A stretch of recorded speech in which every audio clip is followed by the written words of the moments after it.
धीर्धैनम्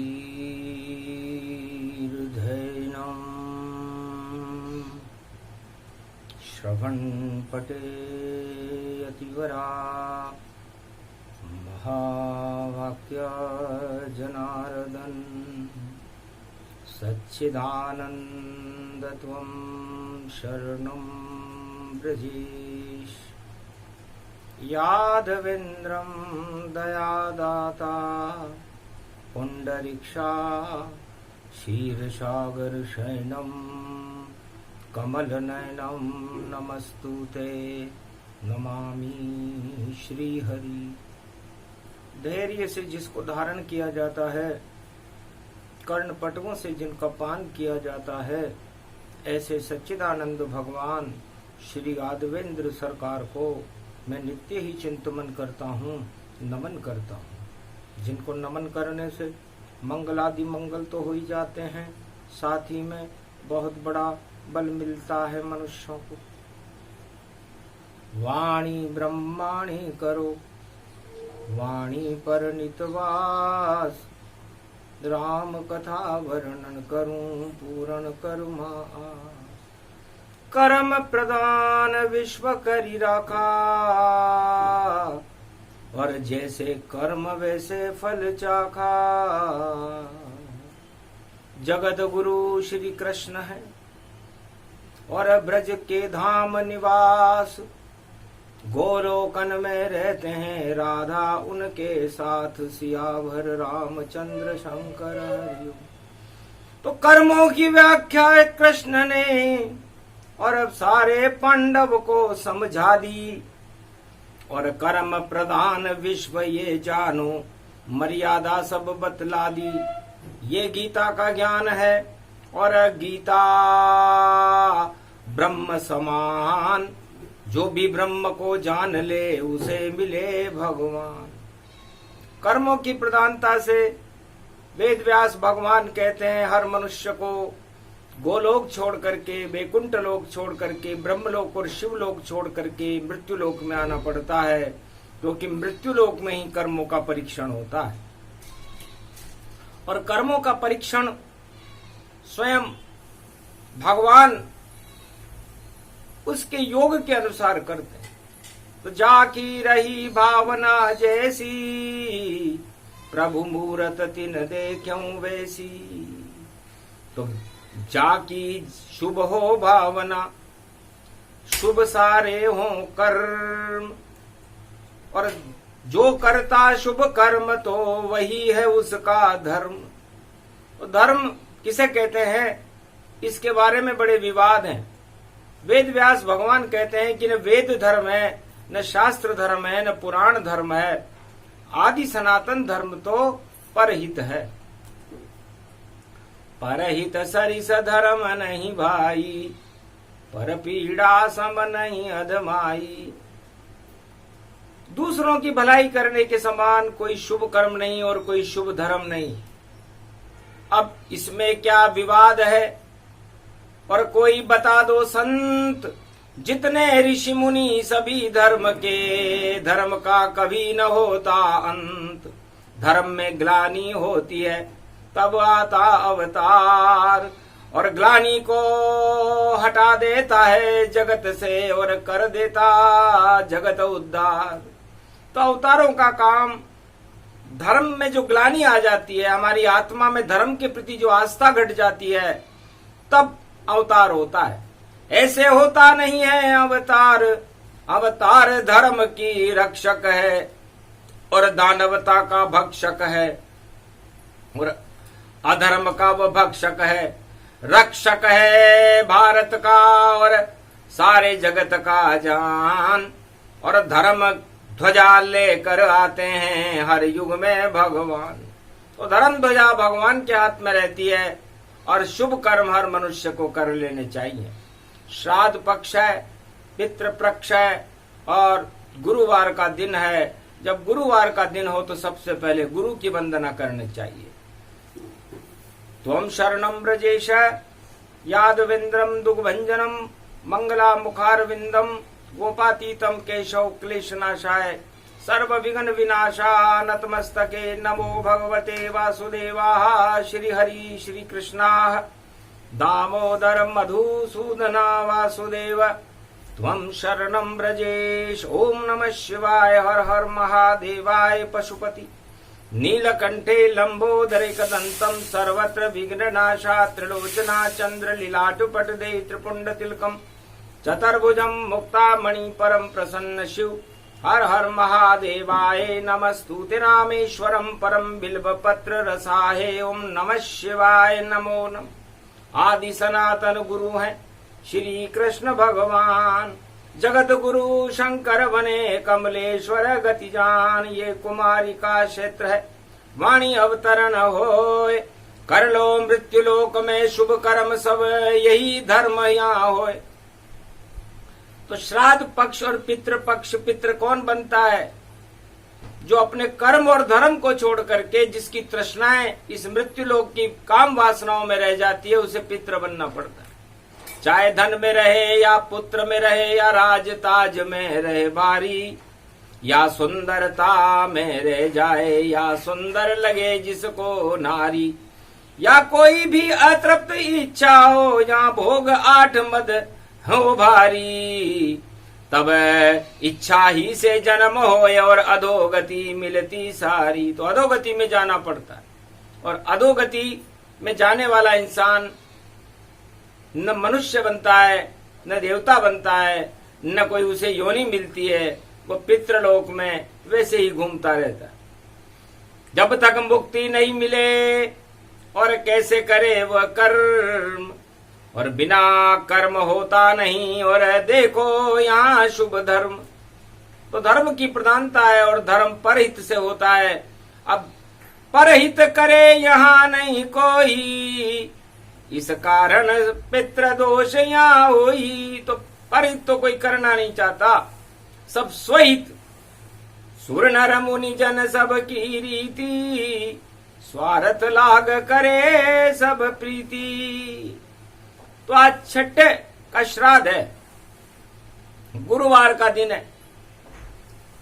तो छठा घर जन्म कुंडली में वेद व्यास भगवान कहते हैं, हे सुखदेव, रोग ऋण और शत्रु का होता है, और ये पाताल में होता है। तो छठी रात के अंक से और तिर जाता इंसान, और आज छठी का अंक है जिसे लिखे ब्रह्म भगवान। तो छठी रात के अंक, कितने इसको रोग होगा, कितना इसके ऊपर कर्जा होगा, कितने इसके शत्रु होंगे, तब ब्रह्मा जी छठी रात के अंक लिखते हैं। और आठवां घर मृत्यु का जानो, और शनि का अंक ये मानो। तो इनसे पहले उलझना 6-8, इसे षडाष्टक कहते हैं। तो 6 और 8 में ही सारा जिंदगी गुजर जाती है। और 8वां घर शनिदेव का होता है, और मृत्यु शनिदेव कर्मों के अनुसार करते हैं। कोई पितृ बनता है, कोई देवता बनता है, कोई मनुष्य ही रह जाता है, कोई नर नाग किन्नर गंधर्व बन जाता है, कोई गधा बन जाता है, कोई गाय बन जाती है, कोई घोड़ा बन जाता है, कोई सर्प कौवा, कुछ भी बन सकता है 84 लाख योनियों में। तो कर्म प्रधान देखा जब गुरु ने, और गीता ज्ञान शुरू गति तन में। गीता ज्ञान इसको कहे, और कर्मों का ये ज्ञान कर्मण्यवाधिकारस्ते मा फलेषु कदाचन। इसलिए कर्मों की प्रधानता है। और भगवान कृष्ण अष्टमी को पैदा हुए। 8 का अंक शनि का ही होता है, और दानवतावाद पर और शनि लग गया। तो सबसे पहले लगा शनि, और देखो कंस के जान, और पूतना कंस के निकल गए वहां प्राण। फिर लगा काल नेमी पर, और कालिया दह गति जान। जरासंध दुर्योधन के लग गया, और कौरव मिट गया नाम निशान। महाभारत कुरुक्षेत्र में दिया धर्म संदेश, कर्म यहाँ करते रहो तो शुभ हो भारत देश। तो भारत के राजाओं को शुभ कर्म करने चाहिए। ये भगवान कृष्ण ने गीता में आज से 5686 वर्ष पहले बता दिया। अशुभ करे अशुभ सब होई, राज ताज ही सब क्षय होई। तो दुर्योधन और धृतराष्ट्र का अरे मिट गया नाम निशान, नहीं ताज उनको मिला, नहीं मिले रे भगवान सियावर रामचंद्र शंकर। क्योंकि कुटिल नीति और छल पाखंड और देखो उसका दंड पाया, और 18 अक्षोणी सेना लेकर श्री कृष्ण से लड़ने दुर्योधन आया। भीष्म कर्ण सब धरे रह गए, धरे रहे द्रोणाचार्य, और गीता ज्ञान श्री कृष्ण ने और भारत दिया निखार। तो ये गीता का ज्ञान है श्राद्ध पक्ष गति जान, और कर्म के स्वामी शनि है और शनि कर्म गतिमान। तो शनि कर्मों के देवता है, और भगवान कृष्ण इस अष्टमी के दिन 8 के अंक में कंस का काल पैदा कर दिया। तो दानवता का काल कर्मों की प्रधानता से आता है, और भगवान श्री कृष्ण ने समस्त दानवता का संहार करके और गीता रूपी अमृत देखो पांडव इसको पिलाया है, अर्जुन को दे गीता ज्ञान और धर्म सभी समझाया है। धर्मराज भारत में देखो फिर से युधिष्ठिर आया है, और करो प्रजा कल्याण यही गीता में कृष्ण समझाया है। तो सारे राजाओं को समझ लेना चाहिए ये ज्ञान पांडव और अर्जुन के लिए नहीं है। चारों युगों में जो ज्ञान का अर्जन करते हैं वो सब अर्जुन है, और भारत में कोई किसी भी धर्म में हो सब पांडव हैं, और जो भारत का विरोध करते हैं वो सब कौरव है, चाहे किसी जाति और धर्म में उनका रहे अवशेष, और उनके घर में होता रहेगा देखो सदा ही कलेश। क्योंकि शनि रूप गति वेव जाना, और मकर में शनि रूप गति माना, और शनि रूप गति देव पाया, वक्र रूप शनि ने पाया, और बुद्ध वक्र हो गया भवानी, और 15 और सितंबर जानी। तो आज बुद्ध भी वक्री है, शनि वक्री है। अब वेद व्यास जी से सुखदेव जी ने पूछा आप गर्भ कुंडलियां कैसे देख लेते हो? तब कहा सुखदेव से हंस करके, मैं खुद ही वेद बनाता हूँ, और वेद व्यास खुद गोला है, उस गोले में मैं आता हूँ। तो दिव्य दृष्टि का गोला ये वाणी का रूप, वाणी से ही वेद बनते हैं यो ईश्वर का स्वरूप। वाणी वेदों की माँ है, ये वाणी से वेद प्रकटते हैं, वाणी से गीता प्रकट हुई और शेष नाम गुण कहते हैं। व्यास मुनि ने वाणी से और वेदों लिखे तमाम, 4 वेद 6 शास्त्र 18 पुराण सब वाणी की संतान। ये सब वाणी से बनते हैं, और वाणी शून्य से बनती है, और शून्य के आगे जब ईश्वर का एक डंडा लगाया जाता है तो वह शब्द बनता है, और फिर उसमें ओमकार की झनकार करने पे वह शब्द बन जाता है, और फिर उसको अणा नाम सिद्धि से वाणी कर दिया जाता है। हर मनुष्य की नाभि में अष्टकमल रहता है, इसे गोलोक कहते हैं। वहां पर 8 तरह की और नवनिधि सिद्धियां खड़ी रहती हैं, और वहां से शब्द का जब अंकुरण होता है तो ओमकार की झनकार के साथ 5 ज्ञानेंद्रियों में सूक्ष्म ब्रह्मांड में जाकर के वो दिव्य दृष्टि प्रदान कर देता है। तो गोल हर मनुष्य को अपनी कुंडली के अंदर, चाहे किसी भी लगन की कुंडली हो, मेष लगन से मीन लगन तक कोई लगन यहाँ होए, जन्म समय में शनि और देखो सब सब जोए। हर मनुष्य को अपनी जन्म लगन कुंडली के अंदर अपना लगन देख करके ये देखना चाहिए कि 1 से 12 स्थान तक शनि महाराज कहां बैठे हुए। अब शनि का प्रकोप 6ठे घर पर होता है, तो गिन लीजिए जहां से बैठा हो शनि, और 6ठा अंक वहां गिन लेना, और उस पर हो ये प्रकोप ये, और कागज में तुम लिख लेना। तो शनि 2.5 वर्ष तक एक राशि में रहता है, 30 वर्ष में कुंडली का एक चक्कर लगाता है, 60 वर्ष में दूसरा चक्कर लगा लेता है, और 90 वर्ष में तीसरा चक्कर लगा लेता है। तो पूरी जिंदगी इस शनि से ऊपर ही चलती है, बाकी ग्रह सब गौण है। और कर्म शनि गति जान, कर्म प्रधान ये शनि है, और वाणी दे रही ज्ञान, ये अगस्त ऋषि की वाणी, और वेद व्यास बोले शुभ जानी, सुखदेवों को इसे सुनाया, ज्योतिष ज्ञान सबई समझाया। तो इस समय मकर राशि के अंदर शनि देवता चल रहे हैं, 10 नंबर में हैं। तो 10 नंबर को लगन में और देखो ले हो बिठाए। तो आज लगन बनाते हैं और आज 15 रूप सितंबर जाना और छठी रात का अंक में माना। मकर राशि में शनि है और वक्र है चाल, तो इससे छठागर कहां पड़ता है और देखो रूप विशाल। तो 3 नंबर पे पड़ेगा छठागर। जब 10 नंबर से गिनोगे तो 3 नंबर में छठागर आ जाएगा। तो हानि करेगा मकर राशि की और छठा अंक गति पाए, रोग और ऋण शत्रु बढ़ जाए, बोले शिव मुस्काए। तो अब आप गिन लीजिए, आपकी कुंडली में जहां भी शनि बैठा हो वहां वो 3 साल तक रहता है, 2.5 साल तक रहता है। तो 2.5 साल तक लगन का मकर राशि का शनि छठे घर को देखता रहेगा। तो जिसका भी मकर लगन है उसको रोग ऋण और शत्रुओं से उसे काफी संघर्ष करना पड़ेगा। यही गर्भ की कुंडली। और 17 जनवरी को 2023 को शनि कुंभ राशि में आ जाएंगे। तो फिर कुंभ लगन बन जाए जनवरी, 17 जनवरी जान। और उसके बाद में देखो और कहां पड़े गतिमान।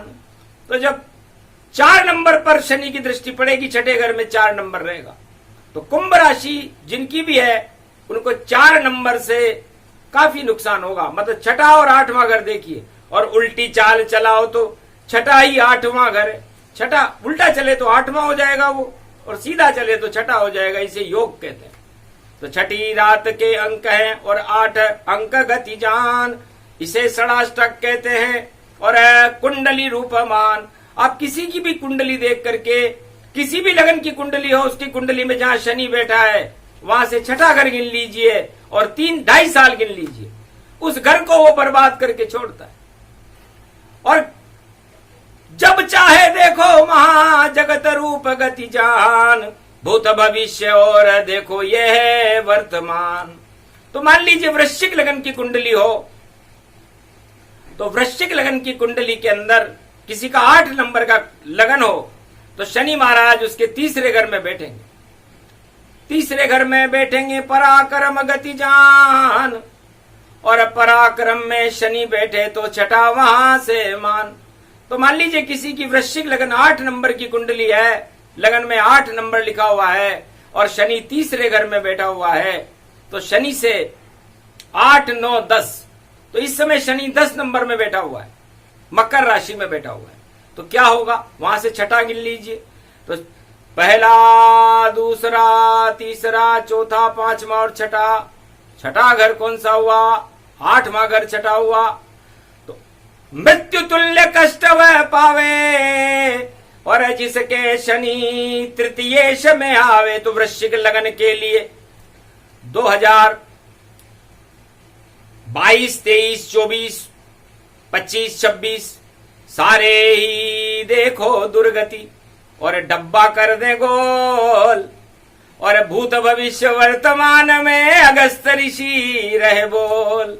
ऐसे अपनी कुंडली को और शनि से गुणा कराए, भूत भविष्य वर्तमान शनि तत्काल बताए। आज तुम्हें भी बता दिया है सारे जगत को ज्ञान, ब्रह्मवेता ऐसे देखा करते हैं। और जो सम्मुख आवे इंसान, उनके सम्मुख कोई भी इंसान आए उसको उसी वक्त का लगन बना लेते हैं, लगन बना कर देख लेते हैं। मान लीजिए कोई इंसान उनके पास सुबह सुबह 8 बजे आया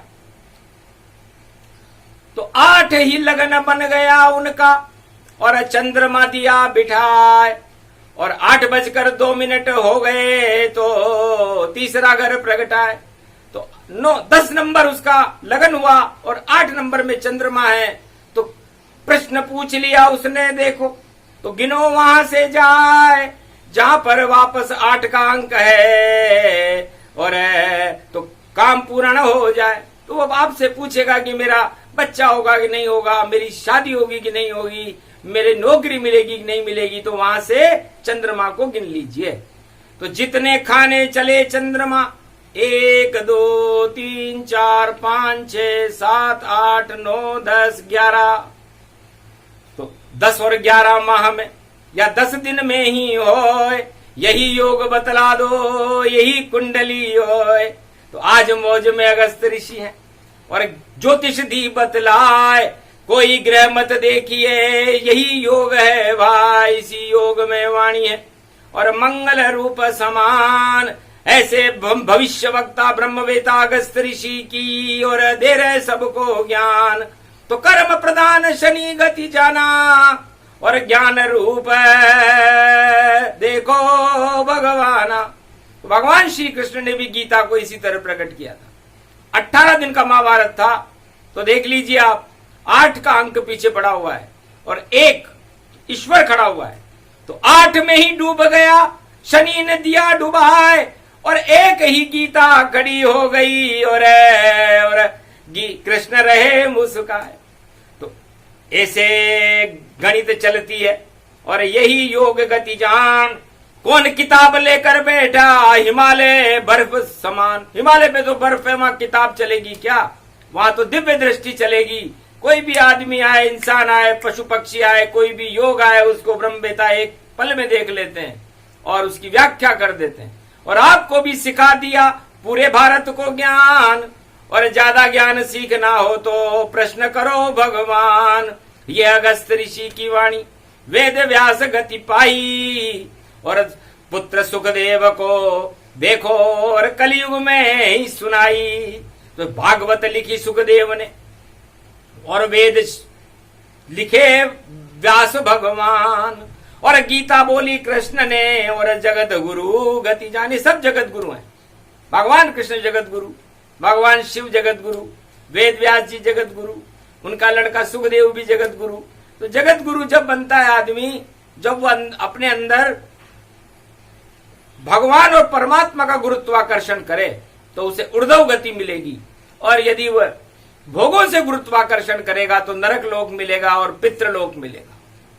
तो इन पितरों की शांति के लिए हमें गीता का श्रवण अपने पितरों को करवाना चाहिए। गोलोक में और क्षीर सागर में तो दूध की खीर होती है और उस खीर को सारे पितर खाना चाहते हैं, तभी उनको मुक्ति मिलती है। कि दूध चावल बिना मुक्ति मिले न कोई, इस कारण मुक्ति लेना हो तो खीर मालपुआ हो। तो खीर मालपुआ भोग को और जगत को दे वो खिलाए। ब्राह्मण गाय कौवा कुत्ता खाए तो पितृ जीवन मुक्त हो जाए। तो जीवन मुक्त ये वाणी है। और 6 और 8 का खेल, और 8 और 6 14 होते। तो 14 वर्ष राम जी को वनवास हुआ था। ये 6-8 का ही चक्कर था। रावण की तुला राशि थी और राम जी की भी तुला राशि थी। और शनि पर 7.5 जब आई तो अवध 7.5 जब बोली मती मंथरा की तब ढोली। के कई ढगमग रूप भवानी भरत तिलक राज में जानी। राम चले जंगल वनवासा और शनि रूप वैभव गति वासा। तो 14 का ये अंक और 12 पांडव जान। 1 और 2 3 है और 3 जगत गुरु मान। तो 12 वर्ष का पांडवों का वनवास था। तो पांडवों की कन्या राशि होती है। तो 12 वर्ष तक की लड़की कन्या रहती है, फिर कन्या हो जाती हो, बालिका रहती है। क्योंकि रजस्वला हो जाए तो फिर कन्या कहलाए। 12 वर्ष तक बालिका रूप अखंड गति पाए। तो द्रौपदी को बड़ा कष्ट उठाना पड़ा और उस महाभारत का कारण द्रौपदी बनी। और राम जी की तुला राशि थी। तो मर्यादा होती है तुला की, एक पाप और पुण्य बराबर होते हैं। तो सारे पाप का पलड़ा उन्होंने नीचे कर दिया और पुण्य का पलड़ा ऊंचा हो गया। और पुण्य से राम राज्य भारत में हुआ था। ये सारा खेल, सारी गणित और सारा दिया बताए। और कहीं कोई ज्योतिष नहीं, ये सब योग है भाई। तो योग सीख लो, कृष्ण सिखावे योगेश्वर गुरु जान। बाकी तो सब किताब है और किताब किताब ही मान। तो किताब को आप कब तक पढ़ोगे? दीमक बनकर चाट भी लोगे तो कुछ भी समझ में नहीं आएगा। इसलिए योग प्रबल बलवाणी है और वाणी भूत भविष्य वर्तमान एक पल में ही दे देती है सारे जगत का ज्ञान। तो वृश्चिक लगन वालों को ज्यादा खतरा रहेगा, किसी का भी हो। 1.25 करोड़ लोगों का वृश्चिक लगन है, इसलिए उनको 23-24 ज्यादा अच्छा नहीं रहेगा। ये योग एक एक मिनट एक एक पल और आप खुद ही निकाल लेना, और चाल शनि की देख करके 2.5 साल में आगे चला देना। तो जिस घर में छठा घर शनि से आएगा वही घर बर्बाद हो जाता है। ये शनि की चाल है। इसलिए जब राम जी के यहाँ छठी चाल से आया तो छठी रात के अंक में राम जी को जंगल और राज तिलक छोड़ना पड़ा था, और 14 वर्ष तक भरत ने राज तिलक लेने के बाद भी नंदी ग्राम में रहना पड़ा था। तो ये सब योग हैं, प्रबल हैं, और ये श्राद्ध पक्ष की वाणी है। इसे सुने सुनाए जो इसे, और कृपा हो ये भगवान श्री कृष्ण की कृपा हो और शंकर का वरदान, तीनों जगत गुरु की कृपा मिले सुने जो होए, और कृपा मिले भगवान की, और जपो राम गति जो। राम और कृष्ण का नाम जपते रहो, तो हम शरणम ब्रजेश जपते रहो। पितृ जीवन मुक्त हो जाते हैं इस मंत्र को पढ़ने से, तो हम शरणम ब्रजेश। पितृ मुक्त मंत्र है ये। अपने पितरों को मुक्त करो और पितृदोष से मुक्ति लो, और उनको विचरण गोलोक में करने दो। तो यही बताना ज्ञान था, सबे बता दिया था। आगे जब समय कभी होएगा तो योग समझाएंगे। जय बोलो जय श्री कृष्ण, जय शंकर भगवान की जय, आद की आनंद की जय, बोलो भारत माता की जय, अगस्त ऋषि की जय, वेद व्यास भगवान की जय, सुखदेव भगवान की जय, तीनों जगत गुरु ब्रह्मा विष्णु महेश्वर भगवान सत्यनारायण की जय जय जय।